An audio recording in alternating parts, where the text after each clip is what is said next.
بسم اللہ الرحمن الرحیم نحمدہ ونصلی علی رسولہ الکریم اما بعد باب فرض الوضوء ھذا باب فی بیان فرضیت الوضوء، یہ باب ہے وضو کی فرضیت کے بارے میں، وضو کی فرضیت کے بیان کے بارے میں۔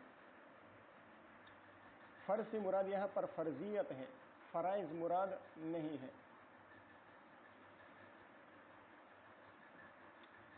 امام ابو داؤد رحمہ اللہ جب استنجا اور مسواک کے بیان سے فارغ ہو گئے تو اب وضو کے بارے میں بیان فرما رہے ہیں۔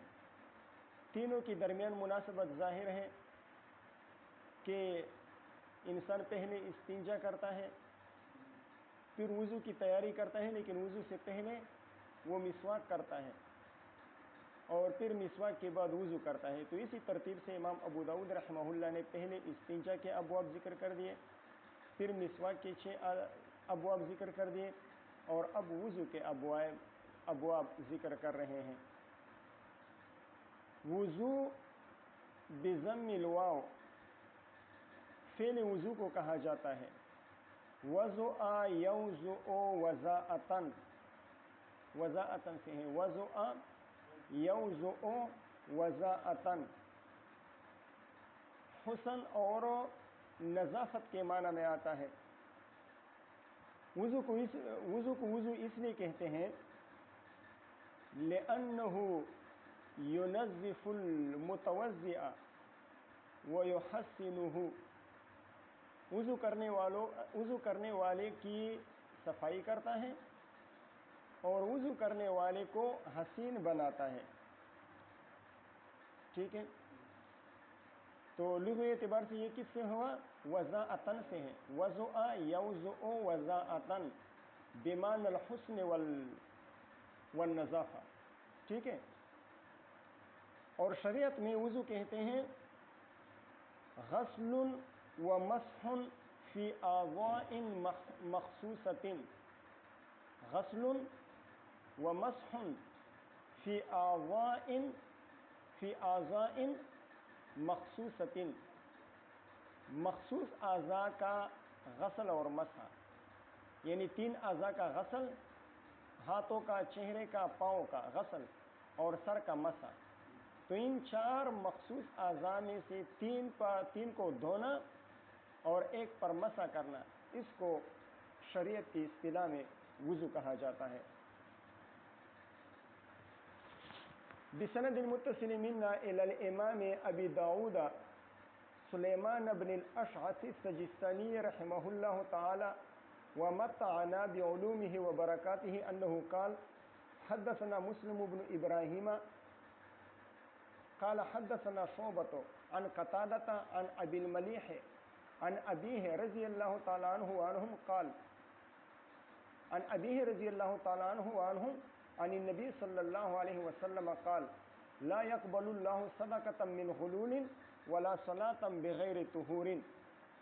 اللہ تعالی، حضور صلی اللہ علیہ وسلم فرماتے ہیں کہ اللہ تعالی حرام مال سے صدقے کو قبول نہیں کرتے اور نہ بغیر پاکی کے، بغیر طہارت کے نماز کو قبول کرتے ہیں۔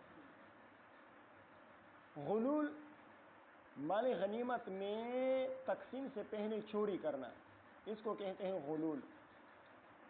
تو مال غنیمت میں اس غال کا اپنا بھی حصہ ہوتا ہے۔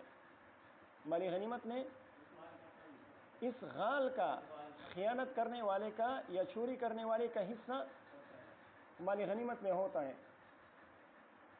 اب جب وہ مال غنیمت سے چوری کرتا ہے یا خیانت کرتا ہے تقسیم سے پہلے، تو وہ گویا کہ ایک قسم کا اپنا حصہ بھی لے رہا ہے۔ اب اس چوری شدہ مال کا وہ صدقہ کرتا ہے تو اللہ تعالیٰ اس کو قبول نہیں کرتے، حالانکہ اس میں اس کا اپنا حصہ بھی ہے۔ تو جب اس کا اپنا حصہ اس میں موجود ہے اور اس کے باوجود اللہ تعالیٰ اس کے صدقے کو قبول نہیں کرتا، تو جس میں اس کا اپنا حصہ نہ ہو، خالص حرام ہو، تو اس کا صدقہ تو بطریق اولا قبول کرے گا۔ ٹھیک ہے، یہ میں نے آپ کو ایک سوال کا جواب بھی دے دیا۔ سوال یہ ہوتا ہے کہ آیا مال غنیمت میں خیانت کرنا یا مال غنیمت میں چوری کرنے کا چوری کیا گیا جو مال ہوتا ہے اس کا صدقہ اللہ تعالیٰ قبول نہیں کرتا، باقی حرام کا قبول کرتا ہے، باقی حرام کا بھی قبول نہیں کرتا، تو پھر غلول کی تخصیص کی کیا ضرورت تھی؟ مال حرام کہہ دیتے تو غلول کو بھی شامل ہو جاتا اور باقی مال حرام کو بھی شامل ہو جاتا۔ تو اس کا جواب میں نے آپ کو دے دیا کہ مال غنیمت میں اس غال کا، اس خیانت کرنے والے، اس چوری کرنے والے کا اپنا حصہ ہوتا ہے، لیکن اس کے باوجود اللہ تعالیٰ قبول نہیں کرتے، تو جس میں اس کا حصہ نہیں ہوتا اس کو تو بطریقہ اولا اللہ تعالیٰ قبول نہیں کریں گے۔ اگر مال حرام ذکر کر دیتے پھر یہ وہم پیدا ہو سکتا تھا کہ ہو سکتا ہے مال غنیمت کا صدقہ اللہ تعالیٰ قبول کرے اس لیے کہ اس میں غال کا حصہ ہوتا ہے، تو یہ وہم ہو سکتا تھا، لیکن جب غلول ذکر کر دیا تو وہ وہم بھی دور ہو گیا اور دیگر اموال حرام کا حکم بھی معلوم ہو گیا۔ لا يقبل اللہ صدقۃ من غلول ولا صلاۃ بغیر طہور۔ طہور میں عموم ہے، طہارت عن الحدث بھی اور طہارت عن الخبث سب کو شامل ہے، یعنی بدن پر یا کپڑے پر نجاست لگی ہوئی ہو تو اس سے اللہ تعالیٰ نماز کو قبول نہیں کرتے۔ بدن اور کپڑے پر نجاست کا نہ ہونا چاہیے اور نہ حدث کی حالت ہونی چاہیے، بدن بھی پاک ہو، کپڑے بھی پاک ہو اور حدث اصغر اور حدث اکبر سے بھی انسان پاک ہو، نہ حدث اصغر ہو اور نہ حدث اکبر ہو۔ لہذا ولا صلاۃ بغیر طہور یہ طہارت کے تمام انواع کو شامل ہو گیا۔ اب یہاں پر لا يقبل اللہ، دونوں جگہ لا يقبل اللہ آیا ہے، تو قبول کے معنی کیا ہے؟ قبول کے دو معنی آتا ہے، تتبع اور استقراء سے قبول کے دو معنی معلوم ہوئے ہیں۔ ایک معنی، کتنے معنی معلوم ہوئے؟ دو معنی معلوم ہوئے۔ ایک معنی قبول کا مرادف صحت ہے، صحت کے مرادف ہے، قبول ہے یعنی صحیح ہے، تو قبول صحت کے مرادف ہے، قبول ہے یعنی صحیح ہے کہ کسی عبادت کو بجا لانے والا اس عبادت سے بری ذمہ ہو جاتا ہے اور اس سے اس عبادت کا مطالبہ نہیں کیا جاتا اور اس کو قضا کا حکم نہیں دیا جاتا، قضا اس سے ساقط ہو جاتی، یعنی قضا اس پر واجب نہیں ہوتی اور بعد میں اس عبادت کا کوئی تدارک نہیں کرنا پڑتا۔ گویا کہ آپ یوں کہہ دیں کہ عبادت اگر مستجمع لجمیع شرائط والارکان ہو، کسی عبادت کو تمام شرائط اور ارکان کا لحاظ کر کے سر انجام دیا جائے تو ہم کہیں گے کہ اس کی یہ عبادت قبول ہو گئی۔ کیا مطلب؟ یعنی صحیح ہو گئی، دنیاوی اعتبار سے وہ بری ذمہ ہو گیا۔ کیوں بری ذمہ ہو گیا؟ اس لیے کہ تمام شرائط اور ارکان کے ساتھ اس کو بجا لایا ہے، تو یہ برات ذمہ کا سبب بن گئی۔ تو اس لحاظ سے، اس حیثیت سے قبول یہ صحت کے مرادف ہوگا۔ قبول کا یہ ایک معنی ہو گیا، صحت کے مرادف ہو گیا کہ اس کی نماز، یعنی اب ہم یہ کہیں گے لا يقبل اللہ صلاۃ من غلول یعنی لا يصح صدقۃ من غلول، یہ کہیں گے، صحت کے مرادف ہو گیا۔ قبول کا دوسرا معنی کہ قبول اصابت آپ کہہ دیں کہ وہ عبادت اللہ کے ہاں باعث اجر و ثواب اور باعث رضا بنی یا نہ بنی، تو اگر قبول ہے تو بنی، اگر قبول نہیں ہے تو نہ بنی، یعنی باعث اجر و ثواب اور باعث رضا نہ بنی۔ ایسے قبول کو قبول اصابت کہا جاتا ہے۔ دونوں قسم کے قبول کے سلسلے میں احادیث موجود ہیں۔ مثال کے طور پر قبول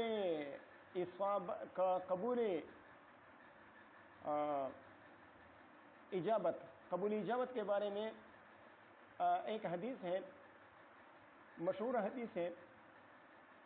حضور صلی اللہ علیہ وسلم فرماتے ہیں لا يقبل اللہ صلاۃ حائض الا بخمار، لا يقبل اللہ صلاۃ حائض الا بخمار، اللہ تعالیٰ بالغ عورت کی نماز قبول نہیں کرتے مگر دوپٹے کے ساتھ، اس کے بال چھپے ہوئے ہوں۔ عورت کا سارا بدن وہ عورت ہے، لیکن خاص طور پر حضور صلی اللہ علیہ وسلم نے ایک فرض کو یہاں پر ذکر کیا ہے کہ اس کے بال چھپے ہوئے ہوں، ٹھیک ہے۔ تو یہاں پر لا يقبل اللہ صلاۃ حائض الا بخمار، اس میں قبول سے مراد قبول اجابت ہے، اور یہ قبول صحت کے مرادف ہے۔ تو لا يقبل اللہ کا اس حدیث میں لا يقبل اللہ کا مطلب ہو جائے گا کہ لا تصح، کہ بالغہ عورت کی نماز بغیر دوپٹے کے قبول ہی نہیں ہے، قبول ہی نہیں چاہیے جائے کہ اس کو اجر و ثواب مل جائے۔ تو خلاصہ یہ کہ یہاں پر لا يقبل لا تصح کے معنی میں ہے، یعنی اس کی یہ نماز برات ذمہ کا سبب نہیں بنی، واجب الادا ہو گئی۔ اسی طرح شرابی کے بارے میں آتا ہے لا يقبل اللہ صلاۃ مدمن خمر، لا يقبل اللہ صلاۃ مدمن خمر، شراب کا جو عادی ہوتا ہے اللہ تعالیٰ اس کی نماز کو قبول نہیں کرتے۔ لیکن یہاں پر قبول سے مراد قبول اصابت ہے، قبول اصابت ہے، قبول اجابت مراد نہیں ہے۔ قبول اجابت جو صحت کے مرادف ہیں وہ مراد نہیں ہے، بلکہ قبول اصابت مراد ہے کہ یہ نماز اللہ تعالیٰ کی رضا کا سبب نہیں بنا، رضا کا، اور یہ نماز اجر و ثواب کا باعث نہیں بنا، اس لیے کہ ظاہر ہے کہ جب وہ اس کی نماز مستجمع لجمیع شرائط والارکان ہوگا، وہ تمام شرائط اور ارکان کا لحاظ رکھتے ہوئے نماز ادا کرے گا، تو دنیاوی اعتبار سے اس کی نماز براءت الذمہ کا سبب بن گئی، اور اس سے قضا، یعنی اس کو قضا کا حکم نہیں دیا جائے گا، اس کو قضا کا حکم نہیں دیا جائے گا، اس یہ نہیں کہ کہا جائے گا کہ تم نے چونکہ شراب پی تھی اس لیے تم نے نماز پڑھ لی لہذا تم اس کا اعادہ کر لو، تم شراب پینے والے ہو۔ لیکن چونکہ وہ آدمی شراب کی لعنت میں گرفتار ہے، تو شراب کی نحوست کی وجہ سے یہ نماز عند اللہ رفع درجات کا سبب نہیں بنے گی اور ثواب کا ذریعہ نہیں بنے گی، ٹھیک ہے۔ اب قبول کے دو معنی آپ حضرات کے سامنے آ گئے، قبول اجابت بھی آ گیا اور قبول اصابت بھی آ گیا۔ قبول اصابت کے بارے میں یہ لا يقبل اللہ صلاۃ حائض الا بخمار والی حدیث آ گئی، اور قبول اجابت کے بارے میں، اور قبول اصابت کے بارے میں یہ دوسری حدیث شرابی کے بارے میں آ گئی۔ تو حدیث میں دونوں قسم کے قبول کے بارے میں احادیث موجود ہیں۔ یہاں پر قبول کا کون سا معنی مراد ہے؟ دو جگہ قبول آئے ہیں، قبول کا کون سا معنی مراد ہے؟ تو دونوں جگہ قبول سے مراد قبول اجابت ہے، قبول اجابت، یعنی یہاں پر جو قبولیت کی نفی کی گئی ہے یہ صحت کی نفی کی گئی ہے کہ یہ صدقہ صحیح نہیں ہے، مال حرام کا صدقہ صحیح نہیں ہے، اور بغیر طہارت کے نماز صحیح نہیں ہے۔ جو آدمی بغیر طہارت کے نماز ادا کرے گا تو اس کی یہ نماز معتبر نہیں ہوگی اور برات ذمہ کا سبب نہیں بنے گی بلکہ واجب الاعادہ ہوگی۔ اسی طرح حرام مال سے صدقہ کرتا ہے تو وہ بھی اس کا یہ صدقہ بھی قبول نہیں کیا جائے گا۔ اب اگر کسی شخص کو کوئی گری پڑی چیز مل گئی کہیں پر، تو اس کے لیے حکم یہ ہے کہ وہ اس چیز کی حیثیت کے اعتبار سے اس چیز کی حیثیت کو مد نظر رکھتے ہوئے اس کی تعریف کرے، اس کے اعلانات کرے، مختلف جگہوں میں جا کر وہ اعلانات کرے۔ اگر چیز قیمتی ہو تو زیادہ دیر تک یعنی زیادہ عرصے تک اس کی تعریف کرے، اعلانات کرے۔ اگر چیز معمولی سی ہو تو پھر یعنی اس چیز کی حیثیت کو دیکھتے ہوئے اس کا اندازہ کرتے ہوئے آپ اعلانات کرتے رہیں گے۔ ایک کھجور مل گئی، ایک چھوہارا مل گیا، 2 کھجوریں مل گئی، تو اس کے اعلانات کی ضرورت نہیں ہے کہ آپ مسجد کے امام صاحب کے پاس جائیں یا مؤذن کے پاس جائیں کہ مجھے 1 کھجور ملی ہے، آپ اعلان کرا دیں کہ اگر کسی کے ہو تو حاصل کر لے۔ کہاں سے حاصل کر لے؟ مسجد سے حاصل کر لے۔ اگر مالک مل گیا تو ٹھیک ہے، مالک کو لوٹا دیں، اور اگر مالک نہیں ملا تو اگر وہ خود لاقط اگر خود مستحق ہو تو پھر خود استعمال کر سکتا ہے، اور اگر خود مستحق نہ ہو تو کسی مستحق پر صدقہ کر دے۔ لیکن صدقہ کرے گا کس کی طرف سے؟ اصل مالک کی طرف سے۔ اب اگر اصل مالک آ گیا اور اس نے مطالبہ کر لیا کہ مجھ سے تو ایسی چیز گری تھی اور آپ کو ملی ہے، آپ نے استعمال کی ہے یا کسی کو دی ہے، لہٰذا آپ مجھے اس کا ضمان دے دیں، تو پھر لاقط پر اس کا ضمان دینا لازم ہوگا۔ لیکن اگر اس نے اجازت دے دی کہ بس ٹھیک ہے آپ نے صدقہ کر لیا ہے تو ٹھیک ہے، تو پھر بس صدقہ ہو جائے گا اس اصل مالک کی طرف سے، ٹھیک ہے۔ تو یہ لوقطے کا حکم ہے، لوقطے کا یہ حکم ہے۔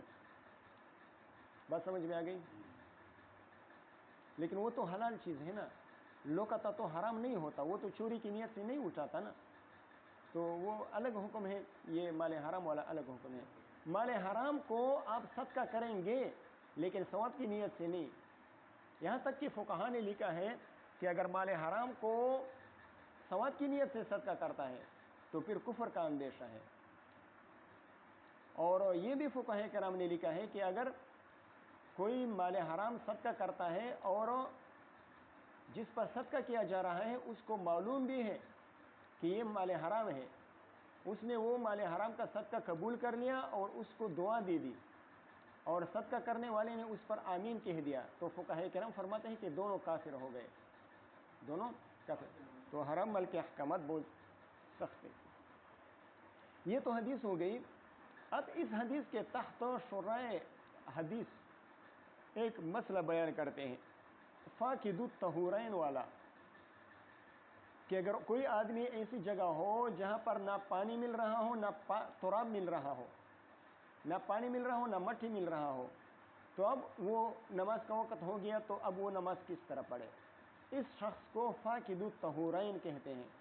اس کی صورت فقہاء کرام نے لکھی ہے کہ مثال کے طور پر کوئی آدمی سولی پر لٹکا ہوا ہے، سولی پر ہوا میں معلق ہے، تو وہاں پر نہ پانی ہے نہ مٹی ہے، یا ایسی جگہ محبوس ہے جو ناپاک جگہ ہے، ناپاک جگہ پر محبوس ہے، پانی بھی نہیں ہے اور ناپاک جگہ پر وہ تیمم بھی نہیں کر سکتا، یا وہ درخت پر چڑھا ہوا ہے، درخت پر چڑھا ہوا ہے اور نیچے درندہ ہے، شیر ہے، چیتا ہے وغیرہ، وہ نیچے نہیں آ سکتا تیمم کے لیے، اوپر پانی نہیں ہے۔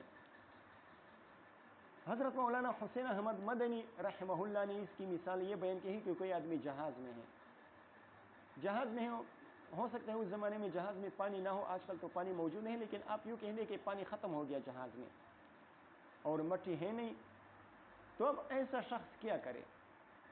تو اس بارے میں فقہاء کرام کے درمیان اختلاف ہے۔ امام ابو حنیفہ رحمہ اللہ فرماتے ہیں کہ طہارت یہ مفتاح الصلاۃ ہے، جیسے کہ آگے آ رہا ہے حدیث میں، طہارت یہ نماز کے شرائط میں سے شرط اعظم ہے، اور جب شرط مفقود ہے تو مشروط بھی نہیں آئے گا، جب شرط مفقود ہے تو یہ مشروط بھی نہیں آئے گا۔ طہارت شرط ہے، نماز مشروط ہے، جب شرط نہیں ہے طہارت تو مشروط نماز بھی نہیں آئے گا۔ لہٰذا جب وجدان ما کی صورت متحقق ہو جائے گی تو پھر اس صورت میں وہ طہارت حاصل کر لے اور طہارت کے ساتھ نماز ادا کر لے۔ ٹھیک ہے، یعنی امام صاحب فرماتے ہیں کہ فی الحال واجب نہیں ہے، بعد میں قضا کر لے۔ خلاصہ یہ ہو گیا امام صاحب کے مذہب کا۔ حضرات صاحبین فرماتے ہیں کہ یہ شخص تشبہ بالمصلین کر لے، یعنی ابھی تو مصلین کی مشابہت اختیار کر لیں، نماز پڑھنے والا قیام کرتا ہے، رکوع کرتا ہے، قوم سجدہ جلسہ قعدہ وغیرہ یہ کرتے ہیں، تو یہ فاقد الطہورین شخص بھی یہ کر لے، اور بعد میں جب وجدان ما کی صورت آ جائے تو پھر وہ وجدان ما کی صورت آ جائے یا وجدان تراب کی صورت آ جائے تو پھر وہ کیا کر لے، طہارت حاصل کر کے اس نماز کی قضا کر لیں۔ یہ کس کا مذہب تھا؟ صاحبین کا۔ امام شافعی رحمہ اللہ کے اس بارے میں 4 اقوال ہیں، لیکن راجح قول جس کو امام نووی رحمہ اللہ اور علامہ خطابی رحمہ اللہ نے راجح قرار دیا ہے وہ یہ ہے کہ ادا بھی واجب ہے اور قضا بھی واجب ہے۔ فی الحال بغیر طہارت کے ادا کر لے نماز کو، اور جب وہ پانی پالے تو پھر اس کی قضا کر لے، تو ادا اور قضا دونوں واجب ہیں۔ امام مالک رحمہ اللہ فرماتے ہیں کہ نہ ادا واجب ہے اور نہ قضا واجب ہے، بس اس سے سرے سے یہ نماز ساقط ہو گئی۔ کیوں ادا کیوں واجب نہیں ہے؟ ادا اس لیے واجب نہیں ہے کہ جب اس کو طہارت حاصل نہیں ہے، نہ تطہر بالماء کر سکتا ہے نہ تطہر بالتراب کر سکتا ہے، تو اس سے نماز کا حکم ساقط ہو گیا، نماز کا حکم ساقط ہو گیا۔ اور جب نماز کا حکم ساقط ہو گیا تو قضا تو اس چیز کی جاتی ہے جب آپ کی ذمہ واجب تو ہو نا، اسی وجوب ساقط ہو گیا، ادائیگی کا وجوب ساقط ہو گیا، تو جب ادائیگی کا وجوب ساقط ہو گیا تو اس پر اس کی قضا بھی واجب نہیں ہوگی۔ لہذا امام مالک رحمہ اللہ فرماتے ہیں کہ ادا اور قضا دونوں ساقط ہو گئے۔ امام کون رہ گئے؟ امام احمد بن حنبل رحمہ اللہ۔ امام احمد بن حنبل رحمہ اللہ فرماتے ہیں کہ ادا واجب ہے اور قضا ساقط ہے، ادا واجب ہے اور قضا ساقط۔ کیوں؟ اس لیے کہ اللہ تعالیٰ فرماتے ہیں لا یکلف اللہ نفسا الا وسعها، اللہ تعالیٰ کسی بندے کو مکلف نہیں بناتا مگر اس کی طاقت کے بقدر۔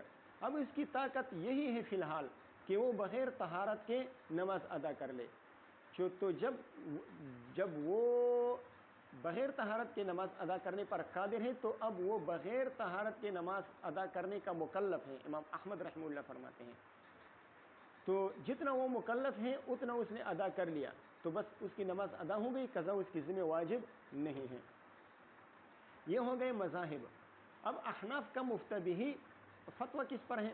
صاحبین کا قول پر ہے، اور شرائع یہ جو فقہ کی کتابیں ہیں علامہ ابن نجیم رحمہ اللہ البحر الرائق والے، انہوں نے البحر الرائق میں لکھا ہے کہ اسی طرح دیگر شرائع حضرات اور فتاوی والے حضرات نے یہ بات لکھی ہے کہ امام صاحب کا رجوع صاحبین کے مذہب کی طرف ثابت ہے، اور صاحبین نے جو تشبہ بالمصلین کی بات فرمائی ہے تو اس کے نظائر بھی موجود ہیں، شریعت میں اس کے نظائر بھی موجود ہیں۔ مثال کے طور پر حائض عورت ہے یا نفاس والی عورت ہے، وہ نہار رمضان میں پاک ہو گئی، حائضہ پاک ہوئے یا نفاس والی پاک ہو گئی نہار رمضان میں، تو اب وہ باقی دن کیا کرے گی؟ اس کا روزہ تو نہیں ہے نا، اس کا روزہ نہیں ہے، لیکن وہ تشبہ بالصائمین کرے گی، کھانا پینا نہیں کرے گی، کھانا پینا چھوڑے گی۔ اسی طرح ایک نابالغ بچہ تھا، نابالغ بچہ وہ نصف النہار کے بعد بالغ ہو گیا، یا ایک کافر تھا وہ نصف النہار کے بعد، نصف النہار شرعی جس کو زخم کبریٰ کہا جاتا ہے، زخم کبریٰ کے بعد وہ مسلمان ہو گیا، تو اب وہ باقی دن کیا کریں گے؟ یہ نابالغ بچہ جو ابھی نصف النہار کے بعد بالغ ہو گیا، اور وہ کافر جو نصف النہار کے بعد زخم کبریٰ کے بعد مسلمان ہو گیا، وہ باقی دن شام تک تشبہ بالصائمین کریں گے، ٹھیک ہے۔ اسی طرح حاجی کا حج فوت ہو گیا، یعنی فاسد ہو گیا، حاجی کا حج وہ فاسد ہو گیا، تو وہ یہ نہیں کرے گا کہ بس بوریا بستر لپیٹ کر وہ گاؤں آ جائے، گھر آ جائے، اس طرح نہیں کرے گا، بلکہ حج کو جاری رکھے گا، آخر تک حج کے افعال ادا کرے گا، تو اس کی یہ حج جو ہے نا وہ ادا نہیں ہوئی، تو اب وہ باقی افعال کو بھی دیگر حاجی حضرات کے ساتھ حاجی حضرات کی طرح ادا کرے گا، اور پھر اگلے سال وہ اس کی قضا کرے گا۔ تو دیکھیں کتنے نظر ہیں، اس کے علاوہ اور بھی نظائر ہیں تشبہ والی۔ تو اس وجہ سے احناف نے صاحبین کے قول پر فتویٰ دیا ہے، اور جیسا کہ میں نے عرض کیا امام صاحب کا رجوع بھی ثابت ہے صاحبین کے قول کی طرف۔ تو اب احناف کا یہ متفقہ فیصلہ ہو گیا کہ ایسا شخص فاقد الطہورین وہ تشبہ بالمسلمین کرے گا، ٹھیک ہے۔ صلاۃً یہاں پر نکرہ آیا ہے اور سیاق نفی میں آیا ہے، اور نکرہ جب تحت نفی آ جائے، سیاق نفی میں آ جائے تو وہ عموم کا فائدہ دیتا ہے۔ اب یہاں پر ولا صلاۃً لا يقبل اللہ صلاۃً، یہ صلاۃً یہ صلاۃ کے جمیع انواع کو شامل ہوگا، چاہے وہ صلاۃ مطلقہ ہو یا صلاۃ جنازہ ہو یا سجد تلاوت ہو، تمام کے لیے یہ شرط یعنی طہارت شرط ہوگی۔ البتہ امام عامر بن شرحبیل الشعبی اور اسی طرح امام محمد بن جریر الطبری رحمہم اللہ، ان کی طرف منسوب ہے کہ وہ فرماتے ہیں کہ نماز جنازہ بغیر طہارت کی بھی درست ہے۔ کیوں؟ اس لیے کہ نماز جنازہ کیا ہے؟ دعا ہے، اور دعا کے لیے وضو شرط نہیں ہے، دعا کے لیے طہارت شرط نہیں ہے۔ لیکن عند الجمہور یہ صرف دعا نہیں ہے، دعا بھی ہے، صلاۃ جنازہ نماز جنازہ یہ دعا بھی ہے، لیکن صرف دعا نہیں ہے بلکہ دعا کے ساتھ ساتھ نماز بھی ہے۔ چنانچہ امام بخاری رحمہ اللہ نے بخاری شریف میں باب قائم کیا ہے، باب سنت الصلاۃ علی الجنائز۔ تو دیکھو جنازے کو کیا کہا ہے؟ صلاۃ کہا ہے۔ اسی طرح روایات نقل کی ہیں، حضور صلی اللہ علیہ وسلم فرماتے ہیں صلوا علی صاحبکم، صلوا علی صاحبکم، تو جنازے کو صلاۃ کہا ہے۔ اسی طرح فرمایا صلوا علی النجاشی، ٹھیک ہے۔ تو جنازہ پر حضور صلی اللہ علیہ وسلم نے صلاۃ کا اطلاق کیا ہے، ٹھیک ہے۔ جمہور کے نزدیک غالباً امام بخاری رحمہ اللہ کی طرف یہ بات منسوب ہے کہ وہ سجدہ تلاوت کو بغیر طہارت کے جائز قرار دیتے ہیں، کہ سجدہ تلاوت بغیر طہارت کے جائز نہیں، کہ سجدہ تلاوت تو سجدہ ہوتا ہے، وہ تو صلاۃ نہیں ہوتی، اور یہاں پر صلاۃ کا ذکر ہے۔ لیکن جمہور فقہاء اور محدثین پوری امت کا یہ متفقہ فیصلہ ہے کہ صلاۃ عام ہے، چاہے صلاۃ مطلقہ ہو رکوع سجدے والی جو عام ہم پانچ وقت پڑھتے ہیں، یا صلاۃ جنازہ ہو یا سجدہ تلاوت ہو، سب کے لیے طہارت شرط ہوگی۔ اگلی روایت پڑھیے، وبه قال حدثنا احمد بن محمد بن حنبل قال حدثنا عبد الرزاق قال اخبرنا معمر عن حمام بن منبه عن ابي هريره رضي الله تعالى عنه وعنهم قال قال رسول الله صلى الله عليه وسلم لا يقبل الله صلاة احدكم اذا احدث حتى يتوضأ۔ رسول اللہ صلی اللہ علیہ وسلم فرماتے ہیں لا يقبل الله صلاة احدكم، اللہ تعالیٰ قبول نہیں کرتے تم میں سے کسی آدمی کی نماز اذا احدث، اذا وجد منه الحدث، یا اذا اصابه الحدث، جب اس کو حدث لاحق ہو جائے، اس کا وضو ٹوٹ جائے، تو اللہ تعالیٰ اس وقت تک اس کی نماز قبول نہیں کرتا، حتی یتوضأ، یہاں تک کہ وضو کر لے۔ یہاں پر قبول سے مراد قبول اصابت اور قبول اجابت دونوں ہیں، قبول اصابت اور قبول اجابت دونوں مراد ہیں، اس لیے کہ صحت صلات کے لیے طہارت شرط ہے، چاہے یہ تطہر بالماء ہو یا تطہر بالتراب ہو، کسی نہ کسی یعنی یا تو پانی سے طہارت حاصل کرے گا، اگر پانی کا وجدان یا پانی کا استعمال ممنوع یا محظور ہو تو پھر تراب کا استعمال کرے گا،